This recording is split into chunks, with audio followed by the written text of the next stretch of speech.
ఓం నమో నారాయణాయ. ఓం నమ శివాయ. భగవద్భక్తులందరికీ కూడా నమస్కారం. మనం క్రితం వీడియోలో కుంభమేళా గురించి చెప్పుకునేటువంటి సందర్భంలో బృహస్పతి సూర్య భగవానుడు వీళ్ళిద్దరూ కూడా అమృత కలశాన్ని తీసుకుని వెళ్తారు. ఆ సందర్భంలో ఈ యొక్క అమృతం యొక్క బిందువులు కొన్ని నేల మీద పడ్డాయని చెప్పుకున్నాం. కొంతమంది గరుత్మంతుడు కూడా ఈ అమృత కలశాన్ని తీసుకుని వెళ్ళాడు. అమృత కలశాన్ని గరుత్మంతుడు తీసుకుని వెళుతున్నటువంటి సందర్భంలో ఈ యొక్క అమృతం యొక్క బిందువులు కింద పడ్డాయని చెప్పారు. అది వాస్తవం కాదు, అది వేరొక వృత్తాంతం అని ఆ రోజు చెప్పుకున్నాం కదా. ఈరోజు ఆ యొక్క వృత్తాంతాన్ని మనం తెలుసుకునేటువంటి ప్రయత్నం చేద్దాం. అంటే గరుత్మంతుడి యొక్క జననం మొదలైనటువంటి విషయాలన్నీ కూడా ఈరోజు చెప్పుకుందాం. గరుత్మంతుడు కశ్యప ప్రజాపతి కుమారుడు. కశ్యపుడు ఆకారాత్ కూర్మః అని చెప్పేసి శతపథ బ్రాహ్మణం తెలియజేస్తుంది. అంటే ఆకారంలో తాబేలు వలె ఉంటాడు. అంతేకాకుండా కశ్యపం అంటేనే తాబేలు అని అర్థం. కశ్యప ప్రజాపతి వైవస్వతుడికి తండ్రి. వైవస్వతుడు అంటే మన సంకల్పంలో నిత్యం కూడా వైవస్వత మన్వంతరే అని చెప్పుకుంటాం కదా. ఆ వైవస్వతుడికి తండ్రి కశ్యప ప్రజాపతి. కశ్యప ప్రజాపతికి బ్రహ్మదేవుడు విషానికి విరుగుడు విద్య నేర్పించాడని చెప్పేసి పురాణాల్లో చెప్పబడింది. అదేవిధంగా కాశ్మీర దేశానికి కూడా కశ్యప ప్రజాపతి వల్లనే కాశ్మీర్ అనే పేరు వచ్చిందని కూడా చెప్తారు. ఈ కశ్యప ప్రజాపతికి పరశురామ ప్రభువు ఈ భూమండలాన్ని మొత్తం కూడా దానం చేశాడట. పరశురాముడు సర్వశక్తిమంతుడు. ఆయన ఒకనొక సందర్భంలో క్షత్రియులందరినీ కూడా నాశనం చేసి ఈ భూమండలాన్ని ఆక్రమించుకున్నాడు. మహామహులైనటువంటి దశరథ మహారాజు లాంటి వాళ్ళు కూడా పరశురాముడి దెబ్బకు భయపడిపోయి గోవుల మందలో దాక్కున్నారట. అంతటి శక్తివంతుడు పరశురాముడు. ఆయన గురించి కూడా మనకు వీడియోలో మనం చెప్పుకునే ప్రయత్నం చేద్దాం, ఆయన వృత్తాంతం అంతా కూడా. ఆ పరశురామ ప్రభువు ఈ భూమండలాన్ని మొత్తం కూడా ఆక్రమించుకొని తాను అరణ్యానికి తపస్సు పోయేటువంటి సందర్భంలో, తపస్సుకి వెళ్ళేటటువంటి సందర్భంలో ఈ యొక్క భూమండలానికి ఎవరికి ఇస్తే బాగుంటుందని ఆలోచన చేసి కశ్యప ప్రజాపతికి ఈ భూమండలాన్ని మొత్తం కూడా అప్పగించడం జరిగింది. ఈ కశ్యప ప్రజాపతికి 21 మంది భార్యలు. వీళ్ళల్లో 13 మంది దక్ష ప్రజాపతి కుమార్తెలు. దక్ష ప్రజాపతి తెలుసుగా, అంటే శివుడి మామ, అంటే సతీదేవి తండ్రి. ఈ 50 మంది కుమార్తెల్లో 13 మందిని కశ్యప ప్రజాపతికి వివాహం చేశాడు. ఆ 13 మందిలో దితి, అదితి, అరిష్ట, వినత, కద్రువ, ముని మొదలైనటువంటి వాళ్ళంతా కూడా ముఖ్యమైనటువంటి వాళ్ళు. వీళ్ళలో మనం గరుత్మంతుడి వృత్తాంతం చెప్పుకుంటున్నాం కాబట్టి కద్రువ, వినతల యొక్క వృత్తాంతం తెలుసుకోవాలి. ముందుగా కశ్యప ప్రజాపతికి అదితికి ఆదిత్యులు జన్మించారు. ద్వాదశ ఆదిత్యులు అంటారు. ఈ ద్వాదశ ఆదిత్యుల్లో వరుణుడు, ఇంద్రుడు, వైవస్వతుడు వీళ్ళంతా కూడా ఉన్నారు. వైవస్వతుడి నుంచే ఇక్ష్వాకుడు పుడతాడు. ఈ ఇక్ష్వాకు వంశమే శ్రీరాముడి యొక్క వంశం. అదేవిధంగా దితికి దైత్యులు పుడతారు. హిరణ్యాక్షుడు, హిరణ్యకశిపుడు. హిరణ్యకశిపుని యొక్క కుమారులే అనుహ్లాదుడు, రాదుడు, ప్రహ్లాదుడు, సంహ్లాదుడు. వీళ్ళు రాక్షస వంశానికి మూల పురుషులు. వీళ్ళ నుంచి అనేక మంది రాక్షసులు జన్మించడం జరిగింది. అంటే ఒక రకంగా మనం చూసుకుంటే దేవతలు, రాక్షసులు, మానవులు అందరూ కూడా బంధువులమే అవుతాం. సరే, ఆ విషయాన్ని పక్కన పెడతాము. తర్వాత భాగవత పురాణం ప్రకారం కశ్యప ప్రజాపతికి ముని వల్ల అప్సరసలు జన్మించారు అని చెప్తారు. అదేవిధంగా మనం ఈరోజు కద్రువ, వినతల యొక్క వృత్తాంతం చెప్పుకోబోతున్నాం కాబట్టి ఆ వృత్తాంతం చెప్పుకుందాము. కశ్యప ప్రజాపతి భార్య అయినటువంటి కద్రువ, వినతలకు చాలా కాలం పాటు సంతానం ఉండదు. అప్పుడు కశ్యప ప్రజాపతి పుత్రకామేష్టి యాగం చేస్తాడు. ఆ పుత్రకామేష్టి యాగం చేసేటువంటి సందర్భంలో కద్రువని, వినతని ఆయన అడుగుతాడు, మీకు ఎలాంటి సంతానం కావాలి అని అడిగితే, కద్రువ నాకు పొడవైన దేహం కలిగినటువంటి 1000 మంది సంతానం కావాలి అని చెప్పేసి అడుగుతుంది. వినతను అడిగితే వినత నాకు మంచి తేజస్సు, వినయ సంపన్నులు అనేటువంటి వాళ్ళు 2 చాలు అంటుంది. సరే, ఆయన తదాస్తు అని చెప్పేసి పుత్రకామేష్టి యాగం చేస్తాడు. ఆ పుత్రకామేష్టి యాగం చేసిన తర్వాత వచ్చేటువంటి పాయసాన్ని ఇద్దరికి పంచితే, కశ్యప ప్రజాపతి ఆకారాత్ కూర్మః అని చెప్పుకున్నాం కదా. అందువల్ల ఈ పాయసం తాగినటువంటి కద్రువకి 1000 అండాలు పుడతాయి, అంటే గుడ్ల రూపంలో. అదేవిధంగా వినతకి 2 అండాలు పుడతాయి. కొంతకాలానికి కద్రువు యొక్క అండాలు త్వరగా పొదిగి వాటిలో నుంచి ఆదిశేషుడు, వాసుకి, తక్షకుడు, కర్కోటకుడు, కాళీయుడు మొదలైనటువంటి విశేషమైనటువంటి 1000 నాగులు జన్మిస్తాయి. వినతకు చూస్తే తనకు వచ్చినటువంటి ఆ 2 అండాలు త్వరగా పక్వానికి రాకపోవడం వల్ల ఇవిడ చూస్తుంది కదా, కద్రువుకు వచ్చేసేసి విశేషమైనటువంటి ఆదిశేషుడు, వాసుకి, దక్షకుడు ఇలాంటి సంతానం వచ్చింది. తనకు కూడా కుతూహలం ఉంటుంది, నాకు ఎలాంటి పుత్రులు జన్మించబోతారు, అందులో ఇద్దరు పుత్రులు కావాలనుకుంది. తన కుతూహలం రోజు రోజుకి ఎక్కువైపోతుంది. కానీ ఇవి త్వరగా పక్వానికి రావు ఈ అండాలు. అందువల్ల తనకు అనిపిస్తుంది, కొంచెం ఒక అండాన్ని చిదిమి చూద్దాము, లోపల ఎలాంటి బిడ్డ పుట్టబోతున్నాడు అని చెప్పేసి ఆ కుతూహలాన్ని ఆపుకోలేక ఒక అండాన్ని చిదుముతుంది. ఆ చిదిమేటటువంటి ప్రక్రియలో ఆ అండం పగిలిపోవటం వల్ల అందులో నుంచి బిడ్డ బయటపడతాడు. కానీ ఇది పూర్తిగా సంపూర్ణంగా వృద్ధి చెందలేదు కదా ఈ అండం. అందువల్ల అందులో నుంచి బయటపడినటువంటి బిడ్డ సగం వరకే పుడతాడు. అంటే తొడల భాగం నుంచి కింది భాగం వరకు ఆయనకు ఉండదు, పై భాగం మాత్రమే ఉంటుంది. ఈ తొడలు లేకపోవడం వల్ల ఆయన అనూరుడు అంటారు. అంటే ఉరువులు లేనటువంటి వాడు అనూరుడు. ఆయన బయటపడిన వెంటనే ఇంకా ఆయన కోపం వచ్చేసేసి తన తల్లిని ఈ విధంగా శపిస్తాడు. నువ్వు ఈ సవతిని చూసి మాత్సర్యంతో నువ్వు ఈ గుడ్డిని త్వరగా చిదిమావు, కాబట్టి నాకు ఇలాంటి వైకల్యం ప్రాప్తించింది. కాబట్టి నువ్వు ఏ సవతినైతే చూసి మాత్సర్యం పొంది ఈ పని చేసావో ఆ సవతికి నువ్వు దాస్యం చేయవలసి వస్తుంది అని చెప్పేసి అనూరుడు శపిస్తాడు. ఈ అనూరుడే కొంతకాలం తర్వాత సూర్య భగవానుడికి రథసారథిగా వెళతాడు. సరే, ఇలా జరిగినటువంటి కొంతకాలానికి ఒకరోజు కద్రువ అదేవిధంగా వినత ఇద్దరు కూడా సాయంకాలం సముద్ర తీర ప్రాంతానికి వెళతారు విహారానికి. వీళ్ళిద్దరూ విహరిస్తున్నటువంటి సందర్భంలో అక్కడ సముద్రం ఒడ్డున వాళ్ళకి ఉచ్చైశ్రవం కనపడుతుంది. ఉచ్చైశ్రవం అంటే ఈ క్షీరసాగర మదనం జరిగింది కదా, ఈ క్షీరసాగర మదనం జరిగేటువంటి సమయంలో ఆఖరుగా వచ్చినటువంటి వాటిలో ఉచ్చైశ్రవం ఒకటి. అంటే ఇది తెల్లని గుర్రం, దీని దేవతలందరూ కూడా ఇంద్రుడికి బహుమతిగా ఇస్తారు.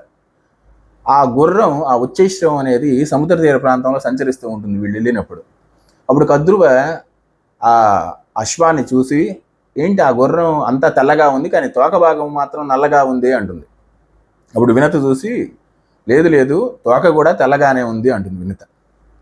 ఇప్పుడు కద్రువ పట్టుదలకి పోయి, లేదు దాని తోక నల్లగానే ఉంది, మన ఏదైనా కావాలంటే పందెం వేసుకుందాం, ఒకవేళ తోక నల్లగా ఉంటే నేను గెలిచినట్టు, ఎవరైతే గెలుస్తారో వాళ్ళకి ఓడిపోయిన వాళ్ళు దాస్యం చేయాలి అని చెప్పేసి పందెం వేస్తుంది.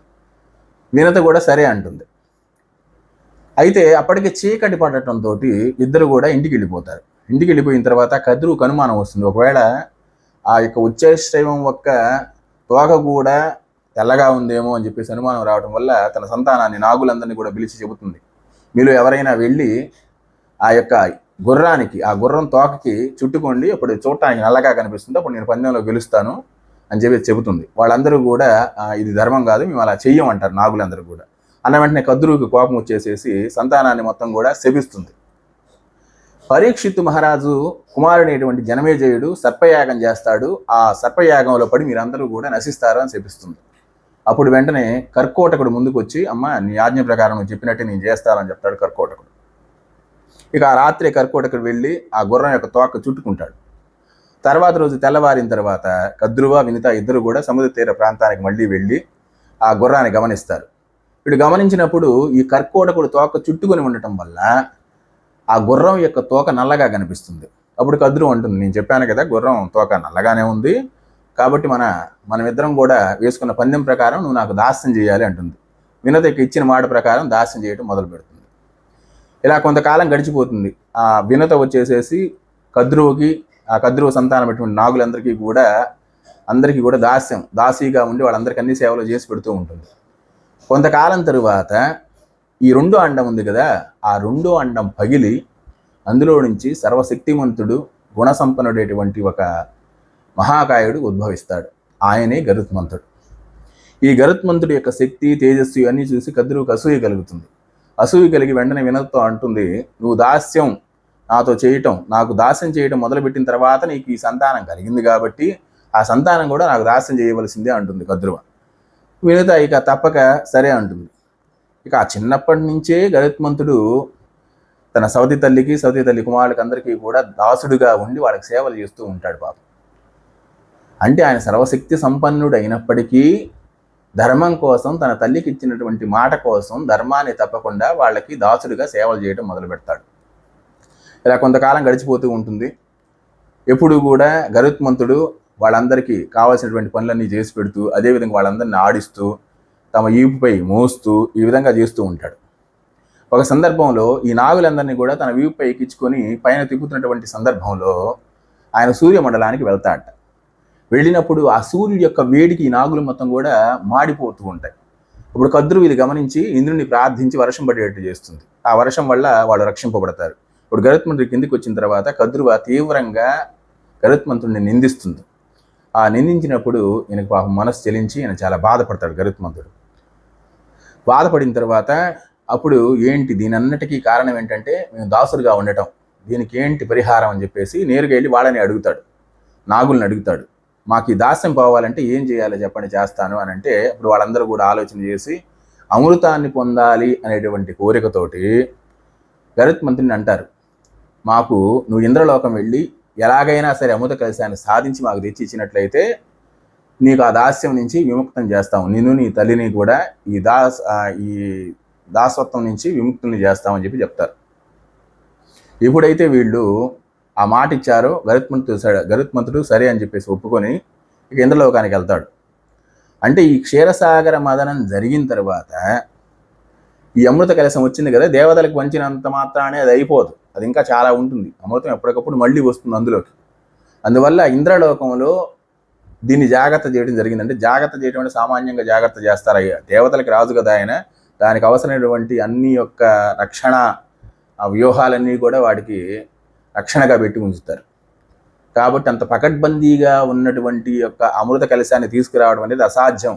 కానీ గరుత్మంతుడు తేగలుగుతాడన్న ఉద్దేశంతో నాగులందరూ కూడా ఆయన ఈ యొక్క అమృత కలశాన్ని అడగడం జరిగింది. గరుత్మంతుడు ఇంద్రలోకానికి వెళ్ళి ఆ రక్షణ వ్యవస్థనంతా కూడా ఛేదించుకొని అమృత కలశాన్ని సాధిస్తాడు. సాధించి అమృత కలశాన్ని తీసుకుపోతున్నటువంటి సందర్భంలో ఇంద్రలోకం వెళ్ళి ఇంద్రుడి యొక్క రక్షణలో ఉన్నటువంటి అమృత కలశాన్ని తీసుకుని వెళుతుంటే ఇంద్రుడికి తెలియకుండా ఉంటుందా? ఆయన వెంటనే తెలుసుకొని వచ్చి గరుత్మంతుడికి అడ్డుపడతాడు. అడ్డుపడి నాయన నువ్వు చేసేటువంటి పని సరైనది కాదు అంటాడు. ఇప్పుడు గరుత్మంతుడు చెప్తాడు, అంటే నేను ఊరికే తీసుకుని వెళ్ళటం లేదు, దీన్ని తీసుకుని పోతే మాకు దాస్యం నుంచి విముక్తి కలుగుతుంది అని చెప్తాడు. అంటే నాయన నీ ఉద్దేశం సరైనదే కాబట్టి సరే మన ఇద్దరం ఒక అంగీకారానికి వద్దాం, నువ్వు ఈ అమృత కలశాన్ని తీసుకుని వెళ్ళి నాగులకు ఇచ్చేయి, వాళ్ళు తీసుకుంటారు, నువ్వు ఇచ్చిన తర్వాత వాళ్ళు ఇచ్చిన మాట ప్రకారం నీ దాస్యం పోతుంది నీకు నీ తల్లికి. ఆ తర్వాత నేను వెంటనే ఏదో ఒక సందర్భంలో వచ్చి అమృత కలశాన్ని అపహరించుకొని పోతాను అని చెప్పేసి అంటాడు. సరే అని చెప్పేసి ఇద్దరు ఒక అంగీకారానికి వస్తారు. ఇంకా గరుత్మంతుడు అమృత కలశాన్ని తీసుకొని వెళ్ళి కద్రువుకి ఆమె సంతానటువంటి నాగులకి ఇస్తాడు. ఇస్తే వాడు ఇచ్చినటువంటి మాట ప్రకారం గరుత్మంతుడికి ఆయన తల్లికి ఇద్దరికి కూడా ఈ దాస్య శృంఖలాల నుంచి విముక్తి కలిగిస్తారు. ఈ కద్రువ ఈ నాగులందరూ కూడా అమృత కలశం వచ్చింది కదా, ఆ సంతోషంలో సరే అమృతాన్ని తాగాలంటే పవిత్రంగా ఉండాలి కదా అని చెప్పేసి అక్కడ దర్భల మీద ఈ అమృత కలశాన్ని పెట్టి నదిలో స్నానం చేయడానికి వెళ్తారు. వీళ్ళు ఎప్పుడైతే నదిలో స్నానం చేయడానికి వెళ్ళారో వెంటనే ఇంద్రుడు అప్పటికే కాచుకొని కూర్చొని ఉంటాడు ఆయన అమృత కలశాన్ని తీసుకుని వెళ్ళటానికి. ఆయన వచ్చి అమృత కలశాన్ని తీసుకుని వెళ్ళిపోతాడు. ఈ స్నానం చేసి వచ్చినటువంటి ఈ యొక్క నాగులందరికీ కూడా ఇంద్రుడు ఈ అమృత కలశాన్ని తీసుకుపోయాడు అనేటువంటి విషయం తెలుస్తుంది. తెలిసి ఏం చేస్తారు? ఇంకా ఏం చేయలేరు కదా, ఇంకా మళ్ళీ ఇంద్రలోకానికి వెళ్ళిపోయిందంటే ఇంకెవరు తేలేరు దాన్ని. ఆల్రెడీ గరుత్మంతుడు ఇచ్చిన మాట ప్రకారం ఆయన కూడా పంపించేసేశారు. ఇంకా ఆయన వీళ్ళ మాట వినడు, ఇంకేం చేస్తారు? కనీసం ఆ దర్భల మీద ఈ అమృత కలశం పెట్టినప్పుడు ఏదైనా దొర్లిందేమో కొంచెం అమృతం అనేటువంటి ఉద్దేశంతో ఆ దర్భలని నాగుతారు. ఈ దర్భలు చాలా షార్ప్గా ఉంటాయి కదా, అందువల్ల వాళ్ళ నాలుకలు తెగి రెండయ్యాయట. అందుకని అప్పటి నుంచే సర్పాలన్నిటికీ కూడా ద్విజిహ్వత్వం వచ్చింది అని చెప్తారు. అంటే రెండు నాలుకలు వచ్చాయి అని చెప్తారు. అప్పటి నుంచి పాములకి, ఇప్పుడు మనం చూస్తాం పాములకి రెండు నాలుకలు ఉంటాయి కదా, అప్పటి నుంచి వచ్చాయట. అంటే వాటి వారసత్వమే కాబట్టి వీటికి వచ్చింది. ఇప్పుడు సర్పాలన్నిటికీ కూడా రెండు నాలుకలు ఉంటాయి. ఇప్పుడు చూడండి, గరుత్మంతుడు సర్వశక్తిమంతుడు, తేజోగుణ సంపన్నుడు, వినయ సంపన్నుడు కూడా. చాలా సినిమాల్లో గరుత్మంతుని అహంకారిగా చూపిస్తుంటారు కానీ వాస్తవం అది కాదండి. చూడండి, ఆయన తల్లికి ఇచ్చిన మాట కోసం ధర్మానికి కట్టుబడి ఆయన అంత శక్తివంతుడైనప్పటికీ కూడా మాట కట్టుబడి వాళ్ళకి దాస్యం చేశాడు.